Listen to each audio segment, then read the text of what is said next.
बिस्मिल्लाहिर्रहमानिर्रहीम। अस्सलाम वालेकुम स्टूडेंट्स, क्या हाल हैं जी। अल्लाह से दुआ करता हूँ कि आप सब लोग खैरियत से होंगे।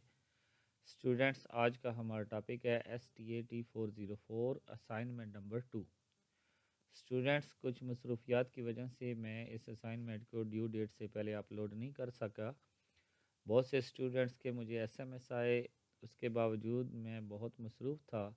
तो आज चूँकि लास्ट डेट है और कल इसकी एक्सटेंड डेट है, तो मैंने इसका सलूशन जो है वो तैयार किया है। और अल्हम्दुलिल्लाह कि जो असाइनमेंट नंबर 1 थी उसका भी जो सलूशन तैयार किया था उसके बच्चों के फुल मार्क्स आए हैं। और अल्हम्दुलिल्लाह ये भी 100% सलूशन आप तक पहुंचा रहा हूँ। आप अगर आज आपने कोई सबमिट कर दी है असाइनमेंट, तो कोशिश करें कि अगर चेंज करना चाहें इसके साथ उसको मैच करें। अगर कहीं से चेंज करना चाहें तो उसको चेंज करके दोबारा से कल एक्सटेंड डेट पे जो है इसको अपलोड कर सकते हैं। एक बार जब सबमिट हो जाती है तो फिर आप इसको चेंज कर सकते हैं। एक GD भी होती है जिसको चेंज नहीं किया जा सकता, लेकिन असाइनमेंट को हम चेंज कर सकते हैं। तो चलते हैं जी क्वेश्चन की तरफ। क्वेश्चन में जाने से पहले आपसे रिक्वेस्ट करूंगा कि अगर आपने मेरा चैनल सब्सक्राइब नहीं किया होगा तो मेरे चैनल को सब्सक्राइब करें और साथ में बेल आइकन को प्रेस करें ताकि मेरी हर आने वाली वीडियो आप तक पहुंच सके। स्टूडेंट्स, क्वेश्चन नंबर 1 में हमें उसने कहा कि calculate the value of a summation y minus y hat whole square. इसकी वैल्यू हमने फाइंड करनी है और हमें जो गिवन दिया हुआ है n की वैल्यू दी हुई है, समीशन x की वैल्यू दी है, summation y, summation x square, summation x y and summation y square, इनकी वैल्यू दी हुई है और साथ में हमें y हैट की इक्वेशन दी हुई है। तो हम सॉल्यूशन में जाएंगे तो हम इसमें से जो वैल्यू हमें ज़रूरत होंगी वो हम यूज़ करेंगे, बाकी वैल्यू को हम इग्नोर कर देंगे। ओके। सबसे पहले आप देखें कि वाई हैट का जो फार्मूला होता है वो होता है a+bx। ओके। लेकिन हमें जो गिवन इक्वेशन है वो -0.2362 प्लस 1.0047x। तो हम अगर इन दोनों इक्वेशन को कंपेयर करें तो कंपेयर करने से हमें पता चल रहा है कि जो पहली वैल्यू है वो a की वैल्यू है और जो दूसरी वैल्यू है वो b की वैल्यू है। तो हम यहाँ पे a की वैल्यू -0.2362 एंड b की वैल्यू 1.0047 लिखेंगे। ओके। इसके अलावा हमारे पास n की वैल्यू 10 है, समीशन x की वैल्यू 31 है, समीशन x की वैल्यू हमारे पास 311 है, 31 नहीं है, 311 है। यहाँ पे इसको मैं चेंज कर देता हूँ, लेकिन हमें इसकी ज़रूरत नहीं है। हमने जो फार्मूला यूज़ करना है उसमें इसकी वैल्यू जो है वो एक्स की जो वैल्यू है वो हमने यूज़ ही नहीं करनी। ठीक है। तो ये वैल्यू जो है ये मैंने इसकी चेंज कर दी है। इसके बाद समीशन वाई की वैल्यू हमारे पास है। ठीक है। इसके बाद हमारे पास समीशन वाई स्क्वायर की वैल्यू है, समीशन एक्स वाई की वैल्यू है। यहाँ पे मैंने समीशन एक्स स्क्वायर की वैल्यू नहीं लिखी। ठीक है। ना तो हमें समीशन एक्स की वैल्यू की ज़रूरत है और ना ही हमें समीशन एक्स स्क्वायर की वैल्यू की ज़रूरत है। ओके। क्योंकि अगर हम फार्मूला देखें y minus y hat whole square का, तो इसमें हमारे पास है summation y square minus a summation y minus b summation x y. Okay. यानी कि हमें ए की वैल्यू, बी की वैल्यू और वाई की जो वैल्यू हैं जिनमें वाई आ रहा है वो हम यूज़ करेंगे। ओके। तो ये वैल्यू इसमें पुट करेंगे। पुट करने के बाद यहाँ पे हमारे पास आ जाएगी समीशन वाई की वैल्यू, वाई स्क्वायर की वैल्यू, फिर माइनस इनटू माइनस ए की वैल्यू जो है वो माइनस में है, इसलिए मैं इसको ब्रैकेट में लिख रहा हूँ, और आगे समीशन वाई, और इसके बाद हमारे पास minus b into summation x y. तो ये सॉल्व करने के बाद मेरे पास जो आंसर आ जाएगा वो आ जाएगा जी 6.98782। ओके। अगर आप इसको अप्रोक्सीमेट भी करना चाहें, राउंड ऑफ करना चाहें, तो ये आपके पास 6.99 या इसको आप 7 भी कह सकते हैं। ओके जी। क्वेश्चन नंबर 2 में हमारे पास है जी a random sample of a 20 pair of observation gives the coefficient of a correlation of a 0.45.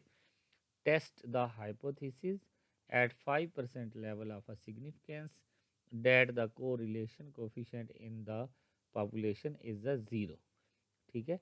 तो हमने पॉपुलेशन 0 पे जो है इसको टेस्ट करना है और हमने तमाम स्टेप जो हैं वो लिखने हैं। तो गिवन डाटा हमारे पास क्या है, सैंपल है n is equal to 20, correlation हमारे पास है 0.45 और लेवल ऑफ अ सिग्निफिकेंस जो है वो अल्फा इज इक्वल टू 5.0% है। 5 पॉइंट के बाद आप ज़ीरो लगाएं या ना लगाएं कोई फ़र्क नहीं पड़ता। इसके बाद कोरिलेशन कोफिशिएंट जो है वो आपने जो पॉपुलेशन वो इक्वल टू ज़ीरो आपने टेस्ट करना है। तो हमारे पास जो नल हाइपोथेसिस है वो एच नॉट जो है वो इक्वल टू ज़ीरो है। इसका मतलब ये है कि it's state that there is a no linear correlation between two variable. अगर हमारे पास हाइपोथेसिस इक्वल टू ज़ीरो हम रखें तो इसका मतलब है कि दो वेरिएबल के दरमियान ये कोरिलेशन जो है वो लीनियर नहीं है। अल्टरनेट क्या हम कहेंगे कि ये इक्वल टू ज़ीरो नहीं है, यानी कि दोनों के दरमियान, दोनों वेरिएबल के दरमियान कोरिलेशन लीनियर है। ठीक है। स्टेप टू में हम लेवल ऑफ सिग्निफिकेंस निकालेंगे। अल्फा इज इक्वल टू 5% है, तो इसका जब परसेंट ख़त्म करेंगे तो 0.05 आ जाएगा। स्टेप थ्री में हम फार्मूला लिखेंगे। फार्मूला हमारे पास टी टेस्ट का जो है वो r into under root n minus two divided by under root one minus r square. और इसमें हम जो हमारे पास फ्रीडम डिग्री ऑफ फ्रीडम है वो एन माइनस टू का फार्मूला हम यूज़ करेंगे। तो यहाँ पे हमारे पास चूँकि एन की वैल्यू 20 है और आर की वैल्यू 0.45 है, तो इसको हम टेस्ट के फार्मूला में पुट करेंगे। फार्मूला में पुट करने के बाद हम जब इसको सॉल्व करते जाएंगे तो हमारे पास 2.138 आ जाएगा। ओके। अब हम जाएंगे अपने हैंड आउट में या हम गूगल से जो है वो टी टेबल जो है वो फाइंड कर सकते हैं, उसको हम डाउनलोड कर सकते हैं। तो हमारे पास अल्फ़ा की वैल्यू क्या है, टू टेल अल्फ़ा ये 0.05 है। ठीक है। और हमारे पास एन की वैल्यू क्या थी, 20 थी, तो डिग्री ऑफ फ्रीडम क्या बनेगी, 20 माइनस टू हमारे पास 18 आ जाएगा। यानी कि हमने क्या करना है, इधर आकर 18 के सामने और उधर से हमने 0.05 के सामने, यानी कि दोनों को मिलाकर अगर देखें तो हमारे पास वैल्यू आती है, यहाँ पे आपको नज़र आ रहा है 2.101। ओके। तो ये हमारे पास आ गई है जी, टेबल से जो वैल्यू आ रही है वो 2.101। इसलिए अगर हम अपनी वैल्यू को देखें तो वो हमारे पास आ रही है 2.138। तो ये वैल्यू जो है 2.138 जो है fall in a critical reason. अब क्रिटिकल रीजन क्या होता है, फॉर एग्जांपल वो वैल्यू जो 2.101 और -2.101 के दरमियान में हो वो क्रिटिकल नहीं होता, जो इनसे बाहर हो उसको हम क्रिटिकल कहते हैं। ठीक है।